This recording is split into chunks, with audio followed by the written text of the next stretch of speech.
Good evening and welcome to the Coon Rapids City Council meeting for Tuesday, October 3rd, 2017. If you could please rise and join us for the pledge. I pledge allegiance to the flag of the United States of America and to the republic for which it stands, one nation under God, indivisible, with liberty and justice for all. If you could please call the roll. Councilmember Grzyskowiak. Here. Councilmember Kicker. Here. Councilmember Demmer. Here. Councilmember Geisler. Here. Councilmember Johnson. Here. Councilmember Wells. Here. Mayor Cook. Here. Thank you. First item on our agenda this evening is to adopt this evening's agenda. So moved. Second. Motion by Geisler, second by Demmer. Any discussion? Hearing none, all in favor signify by saying aye. Aye. Aye. Opposed? And the agenda is adopted. We don't have any proclamations or presentations this evening, and we're looking at approving the minutes from the September 19th meeting. So moved. Second. Motion by Demmer, second by Kicker. Any discussion? Grzyskowiak. Second by Grzyskowiak. Motion by Demmer, second by Grzyskowiak. Any other discussion? Hearing none, all in favor signify by saying aye. Aye. Opposed? Abstain. That motion carries. One abstention, Councilmember Wells. We have three items on our consent agenda this evening. And the first is to adopt Resolution 17-104, accepting grant funds for an intern position. The city applied for and was awarded a $1,000 grant from the Minnesota Economic Development Foundation to partially offset the cost of an economic development and planning intern position in the Community Development Department in 2017. So our first one is to adopt Resolution 17-104, accepting grant funds from the Minnesota Economic Development Foundation for an intern position.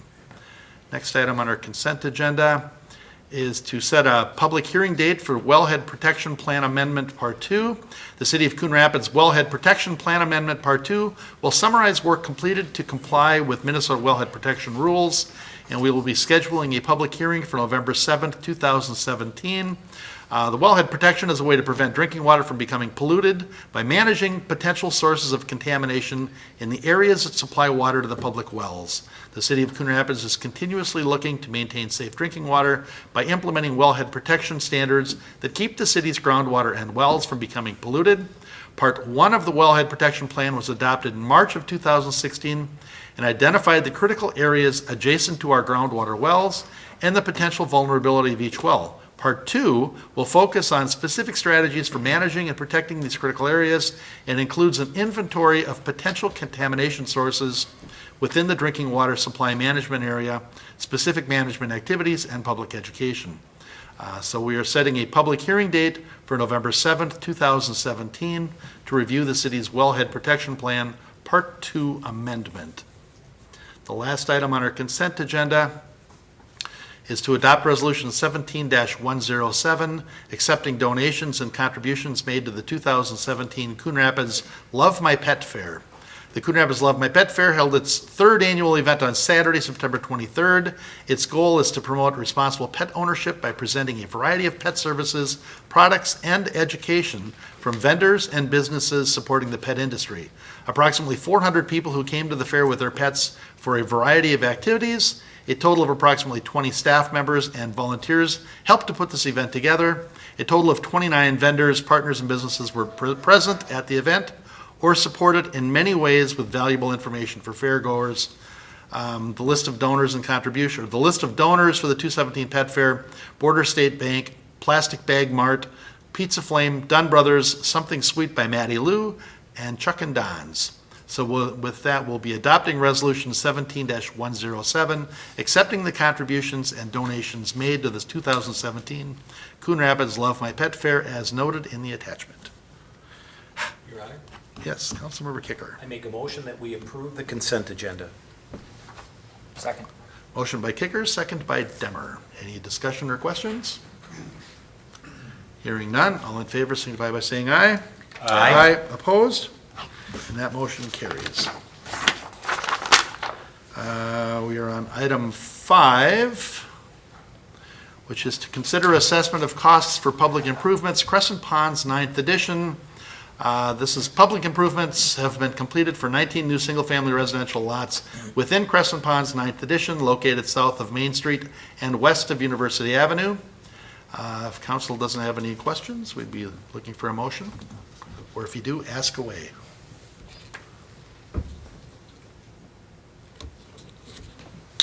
Your Honor.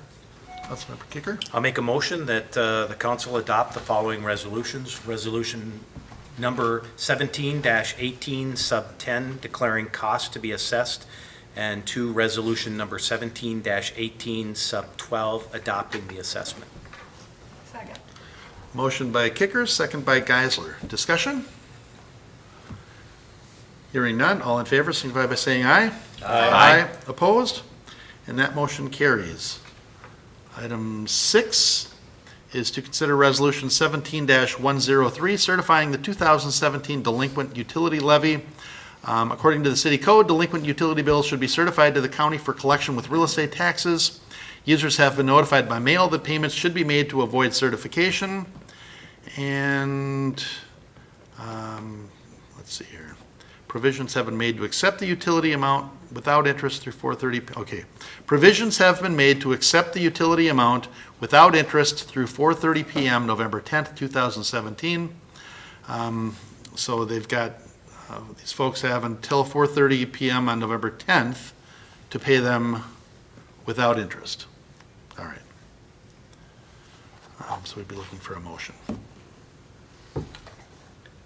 Mr. Mayor, I'll make a motion to adopt Resolution 17-103, the resolution certifying delinquent utilities to taxes. Second. Motion by Geisler, second by Wells. Discussion? Councilmember Kicker? Do we have it said updated amount will be provided? You know what, I didn't get it at the end of the day today, but we know that there's a number of payments, and we know that there's going to be a lot more payments. So Okay. the number before we actually finally certify it will go down dramatically. Okay. But yeah, I forgot to do that at the end of the day. I mean, kind of as it has in the past, when you look at the previous years, it looks like. Yes, so yeah. the letters were just sent out today now, so, so they'll, be notified and they'll start paying for the next 30 days or so. Okay. All right, any other discussion? All right, we have a motion and a second. All in favor, signify by saying aye. Aye. Opposed? And that motion carries. And we're on item 7, to consider Resolution 17-105, accepting victim service grant from Minnesota Department of Public Safety, Office of Justice. This position would provide services to crime victims, ensuring crime victim rights are upheld, and increasing victim safety and access to services to meet their needs. The funding would enhance, not replace, existing services for crime victims by having the victim service staff be in court with an attorney to improve victim contact. The grant will provide $70,000 per year, which would require the city to subsidize the position at an estimated $5,000 to $15,000 per year, depending on benefit election and the initial wage rate of the new employee. The grant begins October 1st, 2017, and covers 2 years. Does anybody have any questions of this, or need any explanation, or anxious to make a motion? Your Honor, Councilmember Wells. I'd move Resolution 17-105 to accept the victim service grant from the Minnesota Department of Public Safety, Office of Justice Programs. Second. Motion by Wells, second by Johnson. Any discussion? Mayor, Councilmember Kraskowiak? a question for Mr. Brody. It's a 2-year grant for the position. So what happens after 2 years? Is this a full-time employee going forward? We will have to, we have an opportunity after 2 years to apply for, if the program continues for a subsequent 2 years, so we're sort of looking at 4 years. At that point, as a council and as a staff, we'll have to make a decision going forward, the benefit of keeping that position, and we'd have to fully fund it unless there was additional grant funds available at that time. So a decision would have to be made then. Okay. Any other questions or discussion? Hearing none, all in favor signify by saying aye. Aye. Opposed? And that motion carries. Item 8 is just an introduction. Consider introduction of ordinances repealing recent revisions to city codes 8-202, 8-215 sub 2, and 12-915 sub 5, multi-unit waste and recycling. And we will actually be having a workshop on this item on October 10th. Does anybody have any questions about this, or can we consider it introduced? All right. Mr. Stemwedel. Mayor Council, I was just going to mention that we mentioned in the memo, but certainly something we should talk about next week is that we did find a bit of a discrepancy in the two areas of code regarding frequency of pickup. So it's something we should address at some point, one or the other, just to clarify that going forward. But in this repeal, we sort of undid what was done, including that correction. So just want to point that out that going forward, we'll want to keep that in mind. Okay. So with the discrepancy in place, technically by Chapter 8, the multi-housing units must have garbage recycling picked up twice per week, but provides an exception that recycling may be picked up every other week. So, all right. So the inconsistency is in then chapter 12, it requires multi-tenant housing recycling to be picked up weekly. Okay. And so you've got an every other week versus weekly Okay. sort of inconsistency. All right. Very good. All right, so with that, we will consider the ordinance repealing recent revisions to city codes introduced.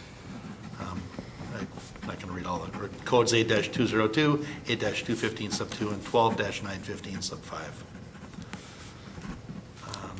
And if you're interested in that, the workshop on that will be here next Tuesday night, October 10th. Item number 9 is to consider Resolution 17-106, amending the facility construction budget for evidence room safety improvements. This stuff just it's just crazy. I actually had to look up and go, it looks like Carfentanil, but I'm not exactly sure how to pronounce it. Do you want me to read the discussion? You did a great job writing this out. Or do you want to just handle it? Mr. Mayor, I can just describe it to you if Perfect. it'd be better that way, is that heroin in 2017 is being enhanced with synthetic opioids, namely, and actually hear about it on the news, carfentanil and fentanyl. And apparently those two substances can be manufactured in labs inexpensively and are brought from China to the US, and drug dealers are putting that stuff into heroin to make their heroin more potent, and that stuff is extremely dangerous. So earlier this year, we received some guidance from the US Drug Enforcement Agency on how officers can safely handle heroin or powders that we suspect to be heroin, because we have to treat them all as if we're fearful that they have some carfentanil that is cut into them. And literally just a speck touching the skin or inhaled could be dangerous for the officers themselves. So we're just asking for money to create a ventilation system for our evidence room so that when some of this powder is brought into our evidence room, that we can flick on a switch and have it ventilated while we're processing that in. It's sad that we have to do this, but we do. So basically, it's a $35,000 bathroom ceiling fan we're putting in? That is correct, yes, sir. Yes, sir. I look at it as kind of a range and hood kind of. I was thinking it's probably more powerful.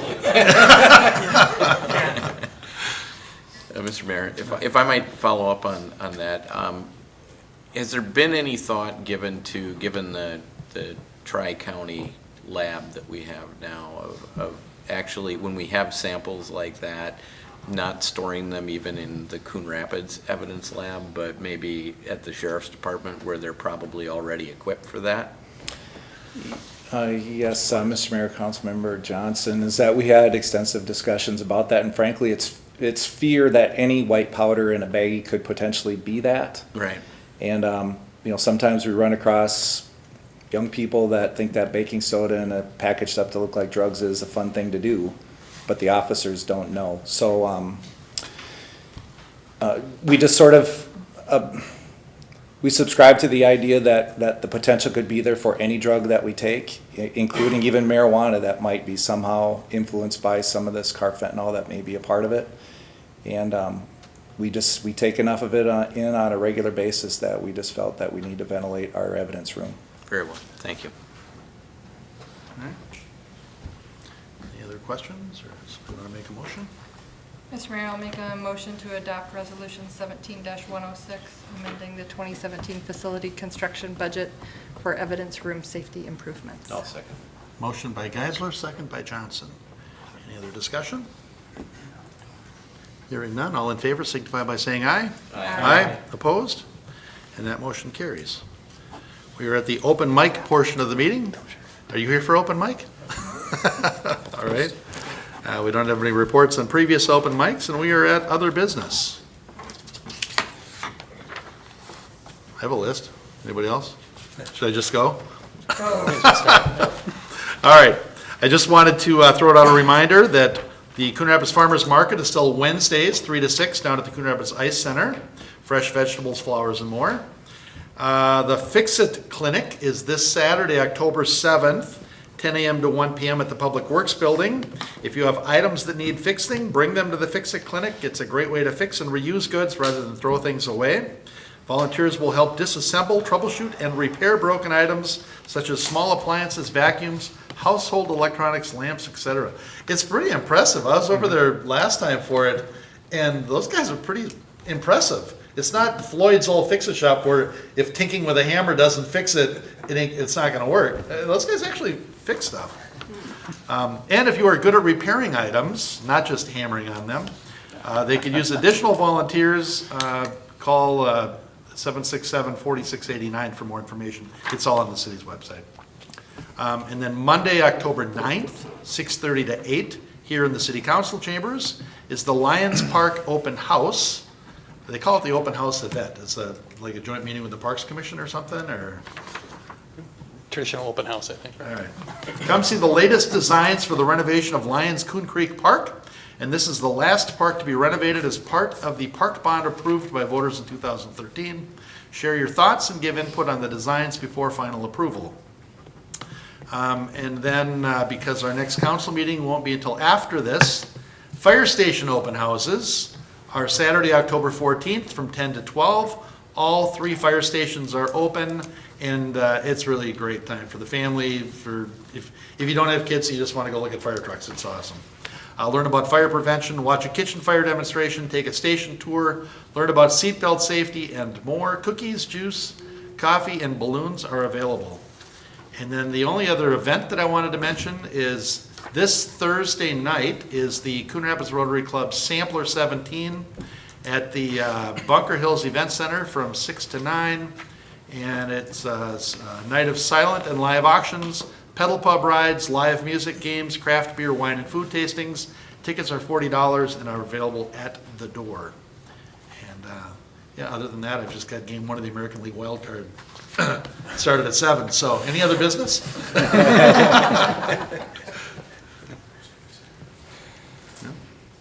Okay.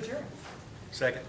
Motion by Geisler, second by Kicker to adjourn. All in favor signify by saying aye. Aye. Aye. We're adjourned.